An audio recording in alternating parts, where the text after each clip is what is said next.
Salut tout le monde, c'est Daniel de Réparon PC. Et aujourd'hui dans les news, on m'a montré ça. Des news concernant l'iPhone 12 qui serait donc interdit de vente en France. Apparemment, ce téléphone produirait trop d'ondes selon les normes françaises. Et apparemment, donc l'organisme qui s'en occupe, c'est quoi déjà? Voilà, ça c'est l'ANFR, l'Agence nationale des fréquences. Donc on aurait demandé à Apple de corriger ça au plus vite, sous forme d'une mise à jour peut-être.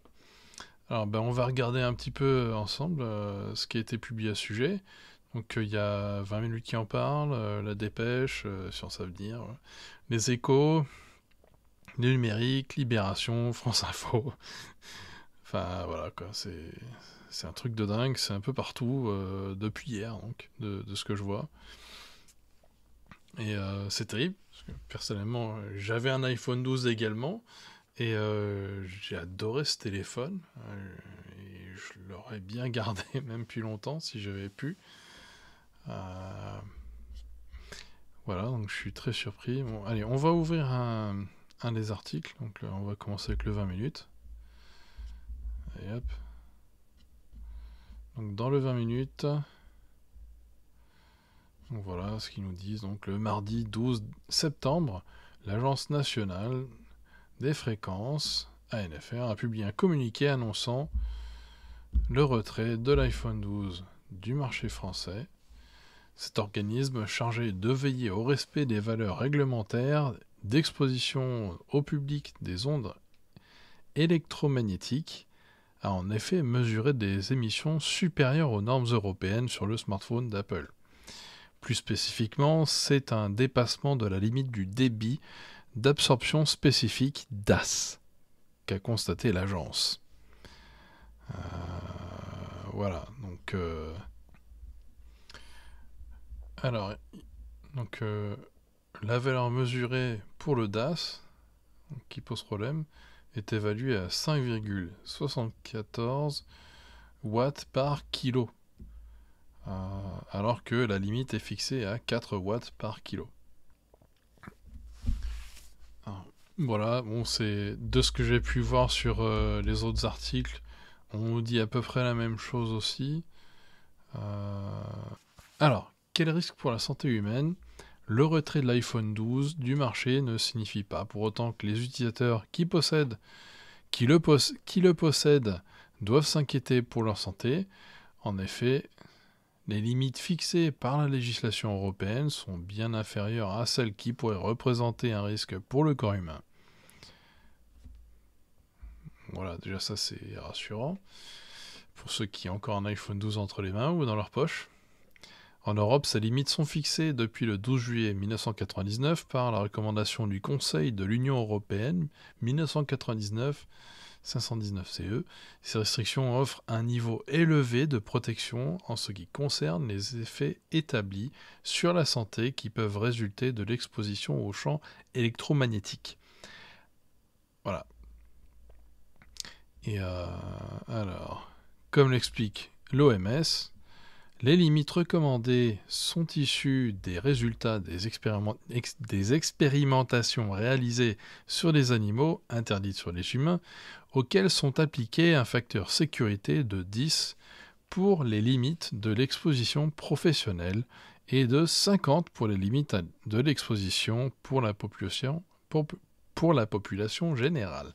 Concrètement, les limites actuelles sont donc 50 fois plus faibles que le seuil à partir duquel apparaissent les premiers troubles comportementaux chez l'animal.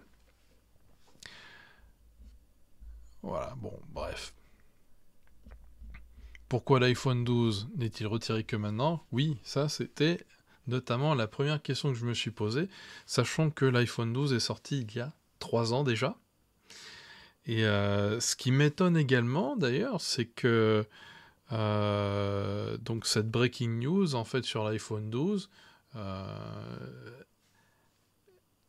elle sort littéralement le jour même où il y avait la fameuse keynote annuelle de la sortie du nouvel iPhone, notamment l'iPhone 15, ce mardi 12 septembre 2023. Alors, je trouve ça quand même assez étonnant, c'est un concours de circonstances. Comment ça se fait que d'un coup la France dévoile ce scandale? Alors, qu'est-ce qu'on nous dit ensuite? L'iPhone 12 est commercialisé donc depuis octobre 2020, comme je le disais. Pourquoi l'iPhone 12 n'est-il retiré que maintenant? L'iPhone 12 est commercialisé depuis octobre 2020.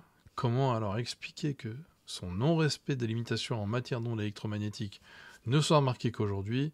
En réalité, les instances officielles n'effectuent pas de contrôle au moment de la mise en circulation des appareils sur le marché européen. Ce sont les constructeurs qui doivent prouver la conformité de leurs appareils en constituant un dossier technique comportant des mesures DAS avant de soumettre ce dossier pour la mise sur le marché.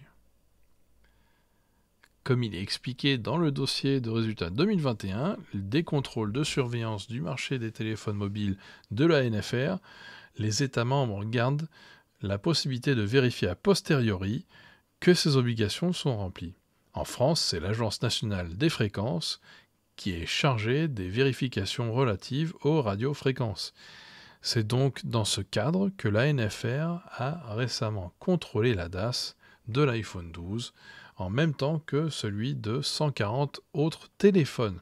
À noter que c'est uniquement l'iPhone 12 et non ses déclinaisons iPhone 12 Pro et Pro Max ou iPhone 12 mini qui sont concernés par ce retrait.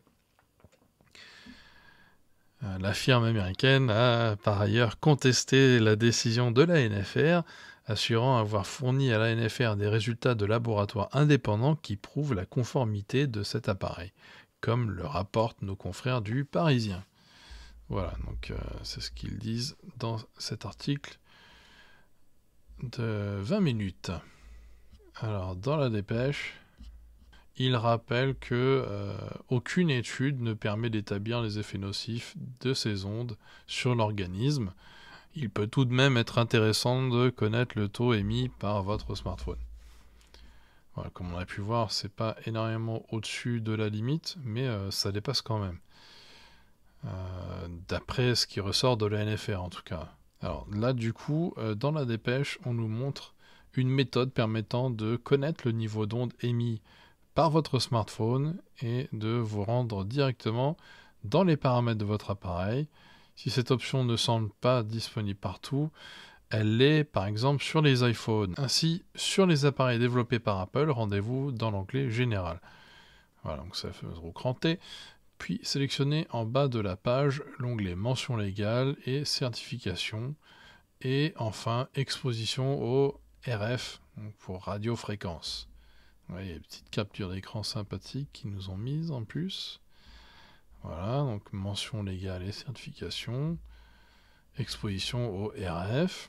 Un résumé apparaît alors et un hyperlien en bas de page vous redirige vers le site d'Apple qui vous renseigne sur le taux d'exposition de votre appareil.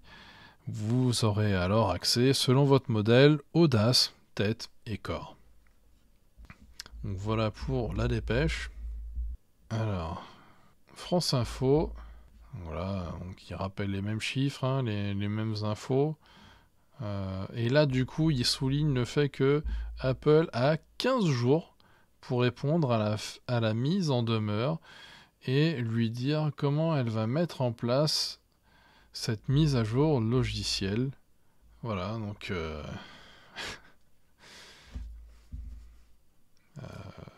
pour moi, c'est inouï, cette situation. Alors, je trouve ça étonnant que 3 ans plus tard, ça surgisse comme ça. Et surtout, sachant que, effectivement, comme on a pu lire tout à l'heure, les constructeurs de smartphones, ils sont censés donc constituer des dossiers techniques avec toutes les infos concernant leur appareil. Et c'était censé être... voilà, il devait déjà le savoir. Moi, je trouve ça étonnant, d'ailleurs, personnellement, que l'ANFR n'ait pas fait ses tests avant que les produits sortent. Je trouve ça vraiment surprenant et même choquant euh, qu'ils se réveillent 3 ans plus tard. C'est-à-dire que depuis 3 ans, les utilisateurs d'iPhone 12, en fait, ils ont un appareil qui émet trop d'ondes radio. Enfin, je sais pas ce que vous en pensez, mais moi je trouve ça vraiment étonnant. Et puis surtout qu'ils demandent à Apple de faire une mise à jour correctrice logicielle pour ça. Alors, je sais pas comment ils vont faire. Surtout que faire ça en 15 jours, je trouve que c'est pas spécialement hyper réaliste. Sachant que là, du coup, Apple, il découvre le truc aussi en même temps, a priori. Ou alors, ils nous ont caché un truc. Enfin bon, si Apple découvre qu'effectivement, leur iPhone 12, il dépasse la norme, je pense que le délai de 15 jours, ça va être un peu short. Donc voilà, affaire à suivre. C'était la breaking news du jour. Voilà, donc si vous avez un iPhone 12, du coup, ne paniquez pas. Mais assurez-vous de faire cette fameuse mise à jour qu'Apple est censé fournir donc, dans les jours, semaines qui viennent. On va continuer à suivre les actualités concernant l'iPhone 12 et on verra bien ce qui se passe. Affaire à suivre. Allez, bonne soirée à vous.